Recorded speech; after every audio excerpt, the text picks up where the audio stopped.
Waited to Win wishes all the fathers a happy Father's Day. I wish you all the very best. Hope you're being spoiled by the family and not being disturbed whilst your racing is on. That's the most important thing here. Race number 2, let's get straight into the action. It's a bipod race for you. First leg, a reminder about our social media. You can get straight onto Twitter, at Waited to Win's the handle. We've got a WhatsApp number for you, YouTube, Full Racing TV. We're all over the place and it's good to be there. Daryl Marie's with me. Let's start with bipods. The Aussies have got this horse running in the first called Contra Fiscum. Looks like the right one. Priced up 5-2 favourite when we're doing this during the course of the week. But Job Fissas, he's got a baby in here who's in the market. They've priced this up as the second favourite, a horse called Manhunter, who's trading at 7-2 at the moment. And 7-2 about number 8, C. Veloci. So interesting bipods as to what we're going to do. Happy Father's Day to you, Mr. Marie. Same to you. Thank you, Clive. All right, so nothing about this Fissa horse? There is. Is there? Oh. There is a comment, and listen to this. Yes. Very speedy, very strong, and is a massive runner. Mooi, okay. But, Clyde, harom. Is it? Why? What do you mean? Look where it's drawn. And do you know it's 1,000 meters around the bend? Yes. So, okay, so it's a bit of a worry. All it's right. a little bit of a worry. Okay. But drawn 10 out of 10. Pulled off a few, and there are quite a few first-timers in here. Number 1. Contra Fiscum, Clyde, very encouraging debut. You know, that's no filter, one hard up against the outside running rail, up the wall. She won by 4 1/4 lengths, and she was closing in stoutly in the latter stages. Let's just hope she can show a little bit more pace over the 1,000 meters on the inside track, because she can certainly build on that effort. Of the first timers, have a look at number 6, Princess Lola. Yes. Now, she's nominated for that Sales Cup race on July Day. She's related to Kayleen and half-sister to Kayleen.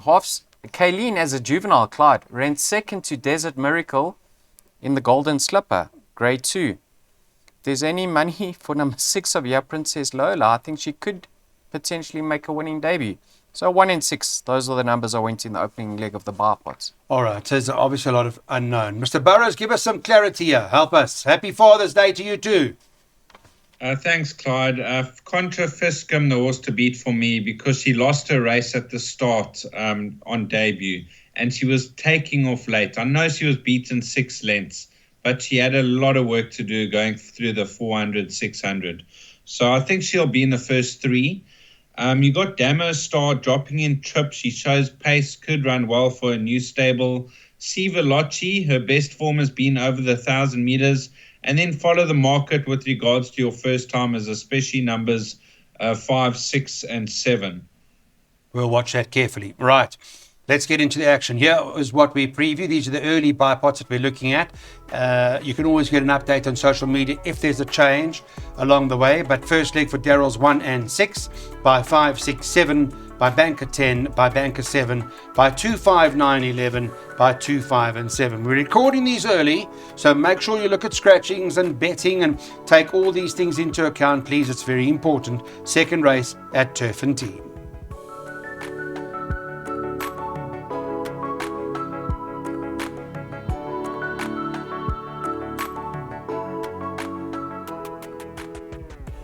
Get our place accumulators on. Katira, the form lines worked out particularly well. They were from that Mia Furore anyway, because Spirit Princess came out, the runner-up came out and won Daryl, and a horse called Have a Party, who was further back, came out and won straight away. So the form's fairly solid, and Keegan de Mello, now that Cape Town's not happening, will be riding, as far as we know anyway, will be riding Katira as its favourite. Looks the right one. Yeah, I expected more from her last time out, but she was doing too much in the early stages with the apprentice. She actually caught my eye in the latter stages when making her debut. Remember her dam now, Witchcraft, if I'm not mistaken, Clyde, she won the Track and Ball Oaks, so she stayed. She's by Pomodoro. I think she's going to love the step up in trip. Perhaps with a more patient ride, we could see a much improved run. Lady Chatterley, number 6, very green on debut. Now she steps up to a mile, which could certainly be in her favour because she's by a dam out of by Silvano. So I think there is some stamina on her dam side. Just she can't afford to be green around the bend on the inside track because they're going to catch her flat-footed. But lots of scope for improvement. I think the improver in the pack could be number 7, Naka Island. Now, I'm going to admit her debut was moderate. Her second run was moderate because that form line's very suspect, Clyde. But she looks so well in the canter past that she caught my eye. And she's a half-sister to Rarotonga Rose, who's a mile and a half filly. So I've absolutely no doubt that she's going to appreciate the extra 400 meters. Looking for the crown. So 5, 6, and 7. Okay, so you're not Katira. Not overly bullish. Oh, you're not. Okay, interesting. I thought Katira would win, in my humble view, but Daryl seems to be a bit cautious about it. There are a few in here that have got, they've got potential to improve quite quickly. Mr. Burrows, your take on this?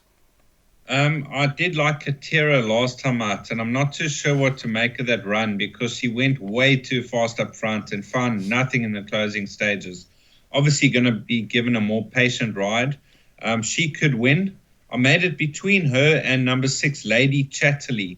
Now, I thought that was a good debut in a big field. We've seen that form line Frank behind Dolcezza, and the step up in trip's going to be ideal. So if I had to lean towards a horse, it would be Lady Chatterley over Katira.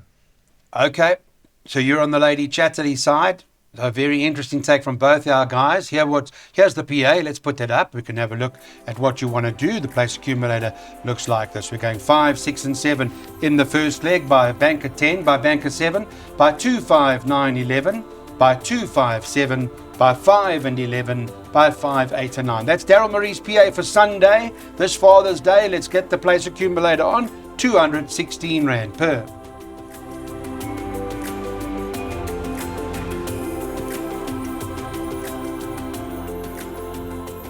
It's a pick 6 opportunity, so Mr. Burrows, I'm coming to you first, where the front line is the favourite, number 10 on the card, priced up at 3-1 early betting. This is all subject to change. Number 11, Play With Fire, is 4-1 second choice, and number 7, Pied Kingfisher, 9-2. What do you make of it? Well, Clyde, I see the betting's just come out, and he's priced up 3-1 the front line. I thought he was about 14-10 shot in this type of lineup, and I've banked him in the pick 6. Now, he's out of Archer Field, so he's bred to stay a mile, 2,000 meters, and he goes the mile. Last time out, the 1450 on the classic track caught him out. He was staying on very strongly behind what I believe could be a decent racehorse called Majestic Touch. And if building on that effort from a one draw, I think he'll win. Okay. So you're very big on that, on the early favourite. You heard what Darren said. This horse should be 14, 15-10 the front line. It's currently, when we were doing the show, 3-1. Your take the same? Sure. A lot of value. 3-1. Yep. Wow. Well, early betting. Can you get on, Clyde? Is it? Okay. I mean, he's going to love the extra. I Yeah. thought he was a little bit flat in his second start, but he was beaten by a very highly regarded sort, trained by Mr. Roy Magna. I'm hoping he can, from a one-draw, Clyde, he can get into the race this time around, if not lead, because there's no doubt he's going to appreciate the extra. Half brother 1 over 1800, half sister 1 over 2000. The horse to beat. Of the dangers, maybe number 11, Play With Fire. She's a filly. You know that form line suspect, but you just have to watch the race. She was very unlucky on the inside running rail. Half sister to Tinder Dry, she's another one that could appreciate the step up in trip. So for me, straight line exacta, 10 from 11. If it's 3-1, I'd say have a bet. Okay. It depends when you're watching it, but whilst we're recording it, it is 3-1. Okay, that's the front line. Here's a look at the play. It's a pick 6 from Darren's side, bank at 10 by the whole field, by 1, 2, 4, 8, 9, 11. And he's bankering the 2 as well. He's bankering that. Then field, and then 1, 2, 5, 8, and 9. That's pretty much his play. The banker ultimately on the card there. 2 of them, Darren Burrows. It's Father's Day is pick 6.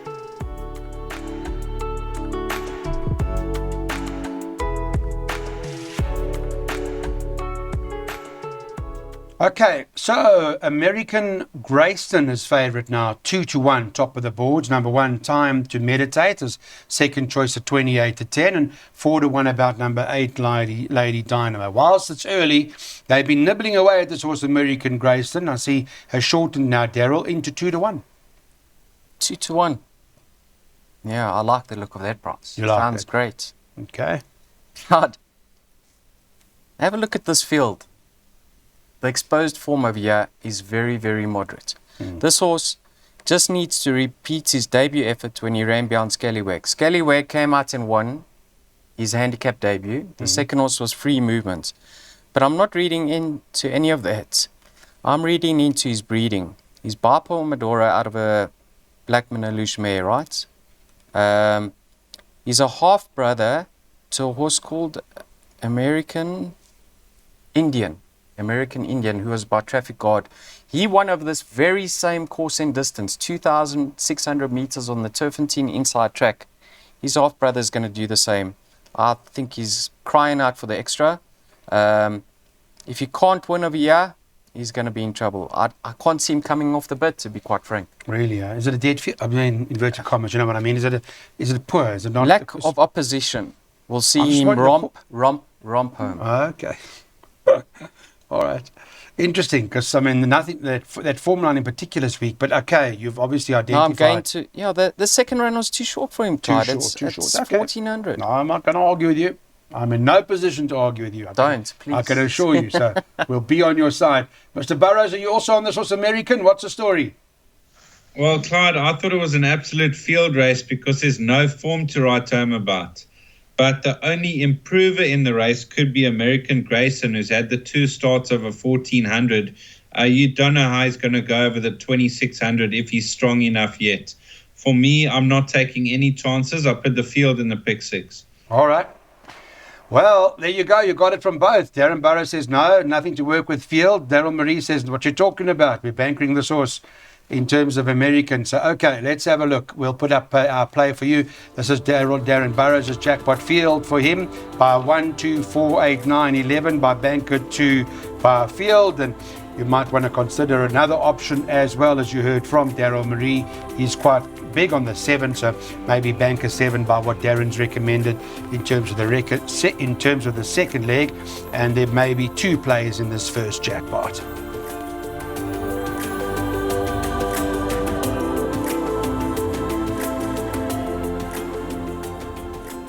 Middle Stakes, we're staying over 2,600 metres in race number 6, and the market has got this horse as favourite. I'll tell you exactly who it is, White Fang, and he's one of the favourite horses in racing. He's priced up at 9-2. 8 Kind Judy is at 5-1 as the second choice. And then you've got this horse, a fraud in it, trading at around 10 or 12. There are quite a few in here that would have chances, I'd imagine, like Mambo Camtesio, that must have a claim naturally, and even a horse like Over to You. But at the moment, Darren, White Fang is top of the boards.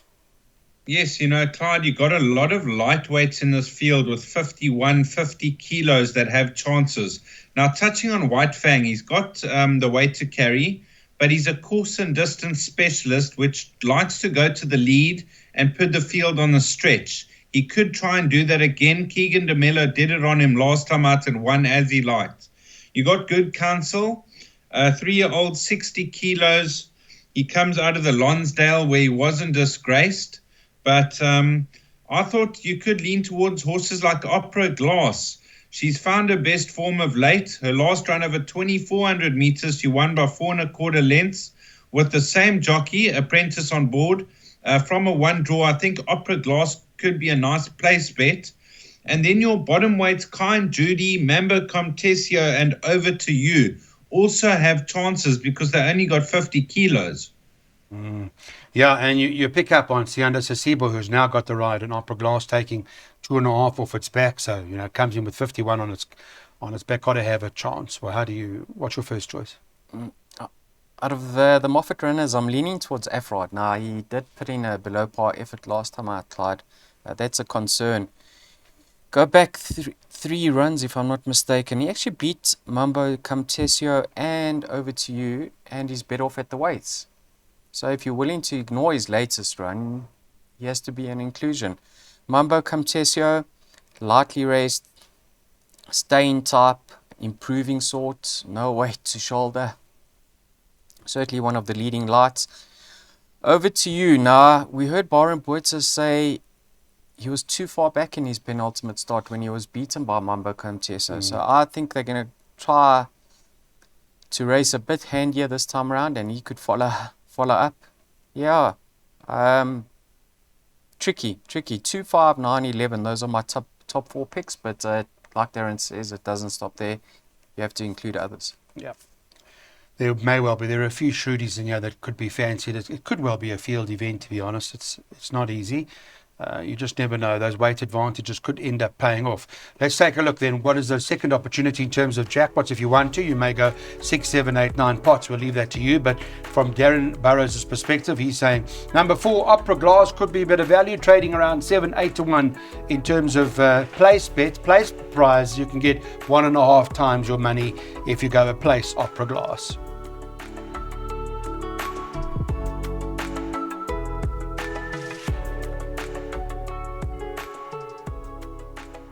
Take a look at the action when we talk about the Pinnacle Stakes over 1450 metres. I'm bringing Darren Burrows straight in here because, am I right in saying you're on Bartholdi? Yes, Clyde, I actually am on Bartholdi because have a look at his course and distance form. He is a winner over 1450. So even though he's been sprinting in races like the Cape Flying Championships where he was a little bit outpaced, Golden Horse Sprint, he came from the back end of the field. I just get the feeling he is looking for the 1450. And if that's the case, I mean, he's got grade 1 form behind his name. He could prove too strong at around 4 to 1.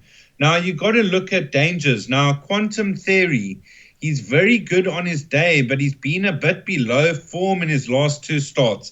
He does receive a lot of weight, though. And Vanderbilt also bottom weight. But I can see Bartholdi giving them weight and beating them. Well, you may be onto something over here. Number 2, Bartholdi is priced up as 4 to 1 for the Aussie stable. Samanga Kumalo is riding Bartholdi here. And yes, it's the 1450. Yes, we are on the inside track, but must have a serious claim. And yes, he's one of the course and distance. Correct. And yes, he's won twice from 3 starts on the inside track. So he's certainly course and distance suits a Clyde. I find this very interesting. Now, Craig Zaki was meant to ride him, right? And then Craig, along with Keegan DeMello, We're going to Cape Town. were going down to the Cape. Yes. But now they're not going down to the Cape anymore. So, and Samanga Kumalo is booked for him. So yes, does Samanga Kumalo stay on him, or does Craig Zaki... No. Samanga's on now. Okay. It's on now. It's So carded you can't now. reverse back to Craig Zaki? No. Shame. Put Craig, eh? No, How's no. that? Yes. Anyway, yeah, I mean, that was a cracking effort in the Golden Horseshoe. Clyde, Vanderbilt, your horse, Vatworis, with 52 kilograms on his back, he's going to feel as if he's gotten loose. Yes. He just needs to let rip from the jump. He went too slow in his last start. Yeah. He needs to go, and if they catch him, they catch him. But he has to set a cracking pace for him to win. Quantum Theory, very, very disappointing effort last time out. I thought he took a bit of an awkward stride, 100 from home. Interesting that they have fitted him with a tongue tie. I'm really going to follow him closely to see, because I've rated this horse from day one. He's let me down recently. I really want to see him come back to his best. Yeah, was highly. Yeah, they thought the world of him at one And stage. you know, Musi's riding a lot for Roy Magna. Looks like he's chosen Quantum Theory over Team Gold, who's not chanceless. But yeah, great race. Okay, interesting race. Although Darren Burrows says it's not, it's Bartholdi. So let's take a look. What's our plan with regards to what we want to do? We're going with Darren. We've put his slide up. And currently, whilst we're doing the show, Bartholdi priced up at 4 to 1.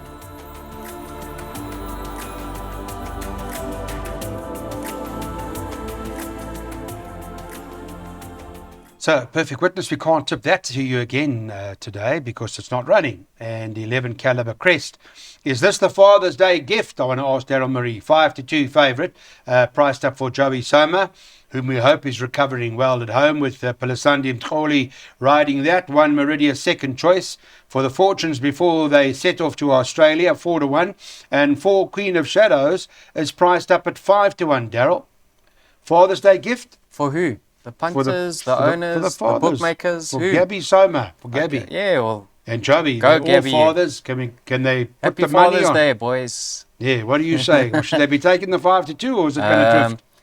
Yeah, I don't see it hardening, Clyde. You know, I've been very impressed with his 2 runs since returning from that lengthy layoff. Last time out, it actually looked like he was going to go on and win. got beat by a very nice horse in Zuzan, who's franked at form. I love the fact that he's only got 52 to shoulder. He's very unexposed, back over the mile. If the inside track doesn't catch him out, certainly he could set the record straight. Let's touch on Greek Mist, Clyde, number 5. Now, last time she was fitted with the blinkers and she travelled a bit too hard. She only came up for air very late. I think coming back to a mile is going to be in her favour, and she's well treated at the weights of here. So I respect her. Good old Queen of Shadows. She's actually best weighted, but have a look. She hasn't seen the winner's enclosure in 652 days, but she's got a lot in her favour. Climate Control, I don't know if I'm getting tired of him. Maybe one last chance, because he proved to us last time out he doesn't stay. If they go very quick, he could be running on starkly. In order, 11 from 5. Okay, 11 from 5. It is the inside track, and that's my only worry about Calibug, Darren, in my view. Otherwise, I think it'll win. What do you make of it? Yes, his only tries on the inside track, he was disappointing. I know that was a long time back, and he's had the 2 comeback runs. He's got a light weight. He should be right there. I made this race very tricky. I like Climate Control.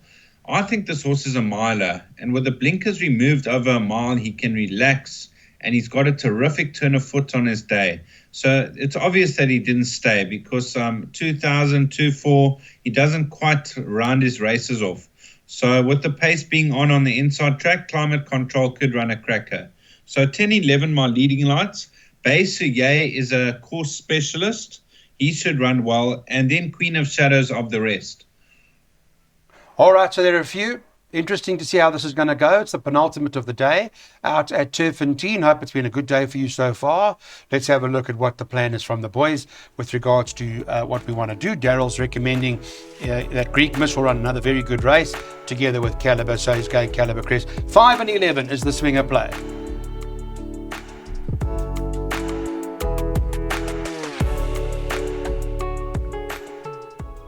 9th race, handicap at the 74 level, the last of the afternoon, over 1,600 metres. Early betting, and it is genuinely early betting that you need to update your cards when it comes to race time. At this point in time, number 2, Call Me Master, is 7-2. Do you know who's riding this horse? Have you got an update for it? No, I haven't Keegan's got one. riding. Why is he on? Okay. Now, I'm just looking at the market. They haven't got a rider in there, so it is Keegan. Okay, good. 7-2 favourite, but not all overs, because Querbus Rue says he has a say, yeah? Well, the market believes so anyway, because 8 Gregor McGregor is also 7-2, and they basically 7-2 the pair, the two of them. And you know what, Clyde? You know who's riding Gregor McGregor? Samanga Kamala. What JP in him? What's happening there now? Plus a half. I don't know why. Anyway, you know who rode Querbus Rue's winner during the week? What was it? Lulu's boy? Samanga Kamala. Kamala. Good. So I think the stable's found good form. All right. He's put up a half over, I see, but that's cool. You know, last time out they fitted him with the blinkers. He actually settled beautifully with the blinkers. I know on paper he's held by a horse like number 9, Oyster King. Yes. Who's, 3 kgs better off? But you know, those blinkers have certainly sharpened him up. And the stable's in good form. Let's see how he goes. I think Wakas was scratched recently with this race in mind. Let's see if he takes his place. He's capable. Course and distance suited. Pascal Samore, number 6. If she gets to the lead, we know she's dangerous on her day, but maybe the handicap has caught up to her. I thought 8 and 9 to fight it out, Clyde. Respect for Wakas. Well, you know, Wakas finished well ahead of Maboneg, and Maboneg came out and finished ahead of Gregor McGregor. Yes. So that's quite interesting to see how that plays out. Mr. Burrows, what are we doing, sir? In no particular order, numbers 1, 2, 5, 8, and 9. Now, Gregor McGregor, I liked him last time out. He got collared late. Oyster King, the drop-in trip's going to suit. Wakas not out of it from a good draw. Call Me Masters not out of it. And we've got tonight's the improver. So no outright bets for the race. Let's just try and catch the trifectas and quartets. Yeah, it's interesting. I like the way you got this horse going at the moment. He ran to Celestial City. The winner, Lord Varus, came out from there and won. So interesting we've got tonight. Who knows what can come out of that particular form? It may just work out. We'll see, although it did run last, but let's put a line through that run and give it another chance. The last race, to all the fathers, happy Father's Day. Here's your quartet from Daryl Marie. He says, get on this, spend 240 Rand, go and collect on boxing 1, 2, 5, 6, 8 and 9, and that will cost you 240. And that's all for the weekend's preview. Thanks to Cameron Leisha, to Dylan Gerson, to Rosh, who looks after us as always, your Russia, Daryl Marie, Darren Burrows, and to the whole Waiter to Win team. We'll catch up with you in the course of the week. Everything of the best. Cheers, guys.